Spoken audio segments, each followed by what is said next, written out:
Hello，大家好，我係電子球。Hello，大家好，我副工。咁今日咧就同阿副工啦。咁副工其實都有英文名嘅，叫 Anson， 大家以後咧都可以叫副工叫 Anson 啦。咁今日咧就同阿 Anson 咧上嚟介紹一套啦，開箱一套我哋啱啱裝好嘅一套單位，咁就係龍方舊悅城嘅呢套單位可以講係一個性價比非常高嘅一個精裝改造單位。咁而家咧就等阿 Anson 啦同我哋介紹下今期嘅呢個改動啦，改變咗咩地方 ？OK， 好。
咁入到嚟之後咧，其實我哋你會見到所有櫃體我哋重新做過，因為佢原先發展商係得一隻鞋櫃嘅啫。哦，原本交貨我記得個鞋櫃係到呢個位置嘅。咁我哋嚟到咧就幫個廚房櫃做翻。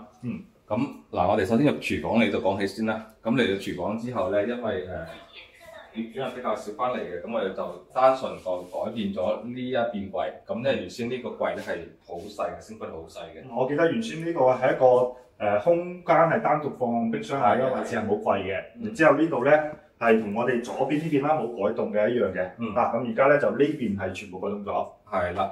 再加上嗱，原先佢上面冇吊櫃噶嘛，咁我哋就發現到嗱，你而家我哋呢個上邊開櫃，但係你嚟到呢個單位咧，你會覺得呢個位置你會係一個熱水爐嘅位置。咁好多人會諗到呢個點樣去處理呢個轉角位咧？咁我哋好靈活性用到呢個165度較位，呢個較位係比較大啲㗎，你會發覺到佢先拍埋呢度收，咁你就好靚仔啦。同時咧下邊咧就唔可以話封咗佢嘅，因為涉及到燃氣咧，呢度必須撈封佢，安全第一。安全第一嘅。咁同樣嚟到呢度，我哋又做咗個大單盤。呢個大單盤咧，我哋用咗比較網紅啲嘅抽拉式龍頭。基本上點用點清洗都好靚仔，係啦。咁就相對於原本交付嗰個好細嘅一個盤嚟講咧，而家就更加實用啦。而且佢呢啲盤咧，我哋編排左右移嘅，咁然後洗菜啊、洗水果啊，就好靈活性嘅。係啦，咁當然佢裝咗個前置淨水器喺呢度。濾水器係。咁呢個濾水器美的個。係啦。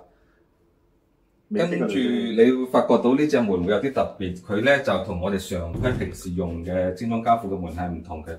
佢呢隻咧係精鋼門係鋁製嘅，所以佢你摸起好輕身，但係佢防潮啦、防水咧硬度 OK 嘅，同埋嘅質感咧，你望起身係光靈，同翻我哋家冰箱其實一個色係嚟做嘅。咁嚟到呢度咧，呢個小陽台咧，我哋利用埋佢咧就做咗個風箱去做。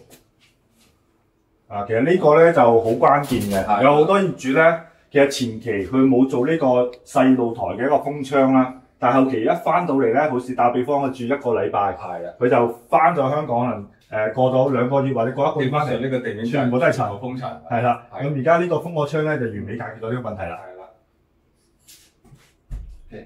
都唔影響通風啦，平時翻到嚟打開窗通一通風，咁就 OK 噶啦。咁嚟到呢度咧，我哋其實咧就嚟到廳，我哋會發覺到呢個櫃係鞋櫃加餐邊櫃一 set 個咁去做。其實你成個望起身就好靚仔。鏡頭掃一掃俾大家。係啦，掃一掃睇。其實係從門口呢個位置一直延伸到去同我哋餐台基本上平齊嘅位置啦。係啦。咁嚟到呢度咧，我哋都有感應燈喺度嘅，有啲小開關。小開關，同埋基本上我哋標配咧都係有呢個軌道插座。嗯你發覺除咗餐台之外，其實餐呢邊都會有，因為有時冬天你打邊爐咧，其實一隻插蘇係唔夠嘅。係啊，係基本設備好多。嗯。咁嚟到呢度咧，呢度會同平時精裝交付嗰個單位有啲區別咧，就係我哋沙發背景牆，我哋會做咗防撞板，佢咧就喺常規嘅碳晶板會更加耐燙啲嘅。咁呢隻色其實膚感面就好舒服，係好滑身㗎，我開心。咁包括呢啲櫃咧都係做咗個膚感面啦，係啦，包括係圓。特別好多街坊咧就問到常規裝做櫃咧，好多係直角邊㗎嘛。咁我哋其實咧好多單位你發覺到全部都係圓弧邊，即係考慮到有時你行過經過你撞，即係碰撞嘅話就冇咁傷咯。咁嚟到呢個啦，呢個咧就係值得我哋講啦。咁前一排大家都會知道嗰個颱風就好犀利，華家沙係啦。咁呢個重型推拉門咧，已經經歷咗呢個2個颱風，好犀利。但係佢對我哋室內係完全冇任何影響。特別你諗下，我哋呢個樓層係咁高，個風速係更加犀利嘅。而且呢個而家就算我而家推咧，其實好重手嘅。呢個叫重型推推拉門係啦。咁佢同樣都標配咗個蚊網喺度，咁咧有時候咧，因為我哋陽光係咁大，咁咧一扇兩個開咗之後咧，佢成個朗豪出標咧係好靚。包括呢個景觀啦，其實如果做咗呢個之後咧，又不失就唔會失害一個露台有啲客戶咧就擔心做常規風窗驚對流唔夠，其實呢隻但係你個產品係為咗有足夠空間對流同埋嗰個風力舒服啲。俾大家一齊睇啦，因為夏天咧就唔建議打開三網嘅，但到冬天咧冇咩蚊嘅時候，大家打開可以咁樣欣賞翻原先露台嘅景觀，再加埋而家係通鋪咗嘅，成個廳大咗之餘又冇浪費到呢個露台。係。咁望出去嘅景觀咧係好開揚嘅，呢度咧就係呢個舊月城啦，C區嘅一個特色嚟嘅，望出去真係好靚。一望無際。嚟到呢邊咧，其實就見到梳化位啦，包括係呢個位置咧，其實就係買翻啲現成嘅電裝。咁唯一個訂製咧就係呢個電視櫃。咁電視櫃咧，我哋都係做坐地噶嘛。咁嚟到呢度咧，其實佢都係一個常規做法啦。咁你係啲常規抽動嗰啲係緩衝性嘅，基本上。咁嚟到呢度咧，就基本上好多街坊都有啲設備啊、盒子啊都會用到。咁你就發覺呢度會封咗佢，其實就好實用。基本上都網插全部移翻，做翻呢個位。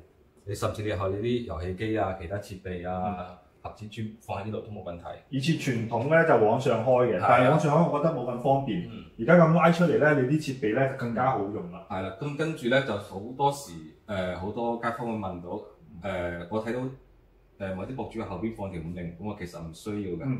其實你發現到後邊咧，我係已經預留咗個插座。插座嘅情況之下咧，你係唔會見到501後出現嗰個爆裂嘅問題。而家係基本上將啲反正線頭啦，就可以喺後邊插啦。下邊就用翻常規去用就得㗎啦。咁全屋嘅牆身係有冇改過㗎？全屋牆身咧就入咗下魚膠漆。牆身油過魚膠漆。咁嚟到呢度咧，衞生間嘅改動就唔算大嘅，因為衞生間佢冇乜改動。基本上都係發展商原有嘅一個交付標準啦。跟住嚟到呢度咧，其實我哋每個精裝交付咧，佢會覺得我哋需要一個風管機。咁嚟到呢度，好多街坊問需唔需要拆晒成個天花，其實就唔需要嘅。因為局部改造情況之下咧，咁我哋喺呢度我哋會開咗個口，即係原先發展商個天花界咗佢之後咧，就因翻呢個風管機嘅 size，佢一般係預留55cm。咁預留之後咧，咁我哋按翻呢個 size 重新做個天花，再重新喺呢啲筍位咧。掛翻網，咁你就批翻靚仔，佢就 O K。即係其實我哋呢個風管機咧改動嘅情況下，其實就係做佢咧拍嘅係啊。前邊嘅位置呢一圈咧都係冇喐過。冇喐過嘅。只不過係單純嘅後期我哋油到魚膠漆啫。所以呢個局部改造嚟嘅。O K，咁我哋睇翻入邊嘅一啲改動。入邊咧就唯一就係房為主咯。咁我哋就先嚟到呢個客房先啦。咁因為呢個客房呢個空間咧就比較局限啲嘅，咁我哋一多時業主咧考慮到話有 friend 上到嚟咧就可以玩一玩或者係唔住下人，咁嚟到呢度咧，咁我哋就做咗呢張液壓床。咁呢張液壓床咧，就係我哋演示下俾大家睇。隱形嘅液壓床，因為佢分3段式嘅嗱，現場會 feel 到佢隻聲。第2段、第3段啦。就攞嚟搞掂。係啦。係啦。咁嚟到之後咧，咁你升翻上去咧，好簡單，直接因為攞就打。佢都有液壓式嘅嗱，第一段其實都唔使好用力嘅喎。啊，唔需要用第一段啊，第二段。即係佢每到一個位置咧，第三段佢就有少少阻力，要你加少少力咧往上推就 O K 嘅啦。係完全 feel 唔到有聲嘅。啊，係啦，咁上邊就正常放翻啲棉被啊、被鋪之類就 O K。收納咯。係啊，咁嚟到呢度咧，呢間房咧，咁我哋做咗全比較常規嘅口袋蚊網嘅，啊呢個位。咁呢個啊，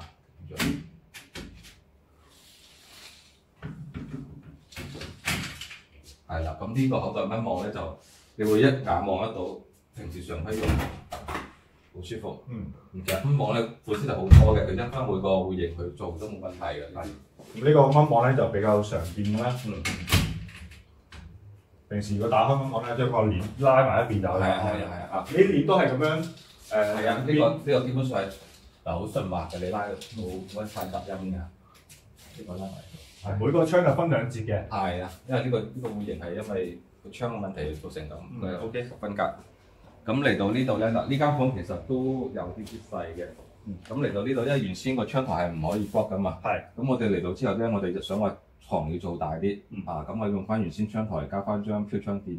呢張床墊係因翻個 size 再訂翻嚟。咁嚟到呢度咧，咁其實都係收納櫃。係啦，咁我就唔推咁多啦，因為呢度有位哦。其實因為間房我就1米，佢就唔會同我哋上一個單位分開兩格。原先張1米床嚟嘅，咁就嚟到呢度咁上下。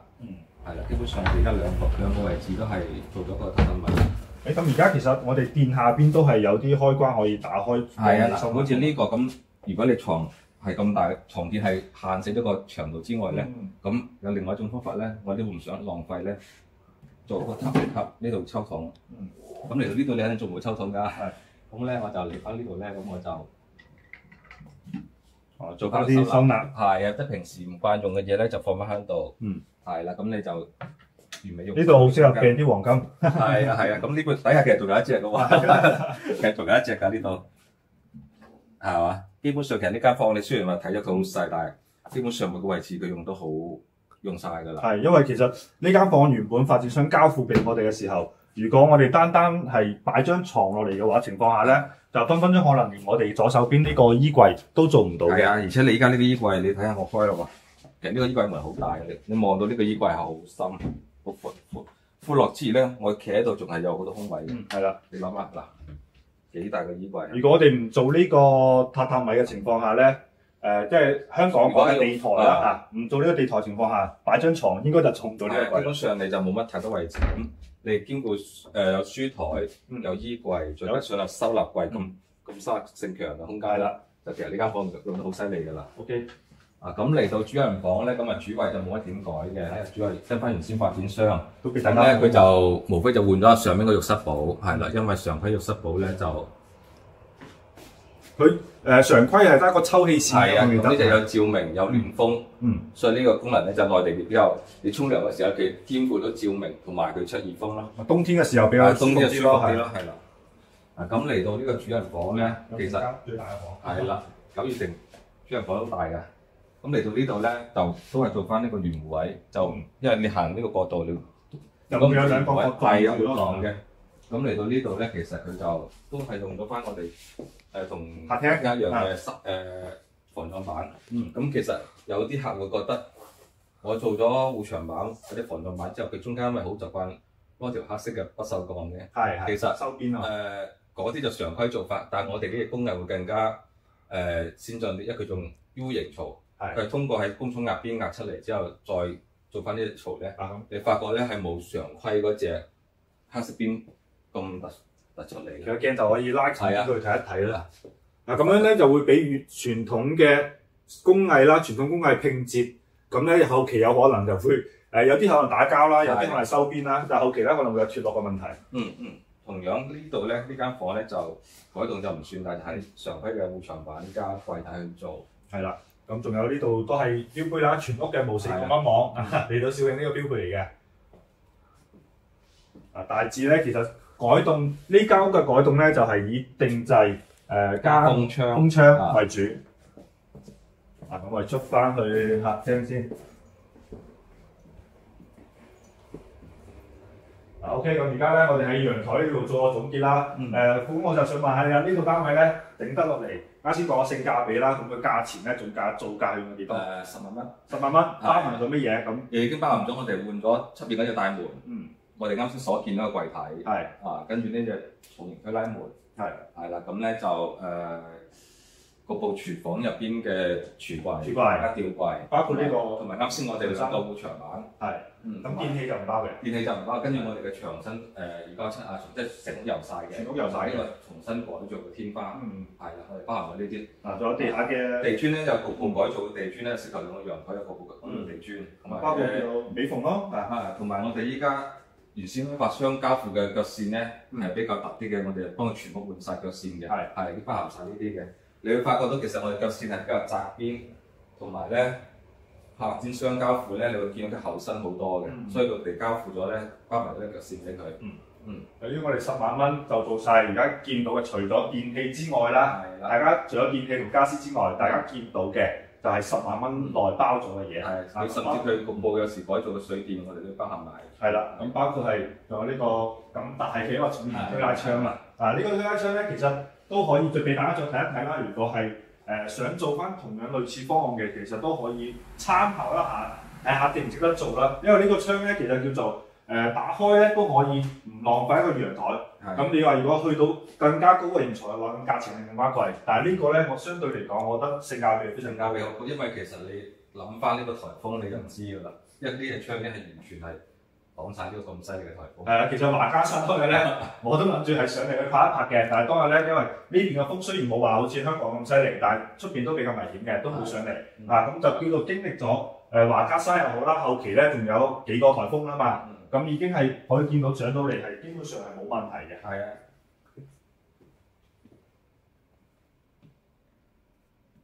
OK， 咁今日咧就係開箱呢套咧9月城嘅93平方精裝改造單位，總價咧就係10萬蚊到大家咧可以參考下，如果有興趣歡迎揾我哋攞資料。OK，咁今期咧就介紹到呢度，我哋下期再見，拜拜。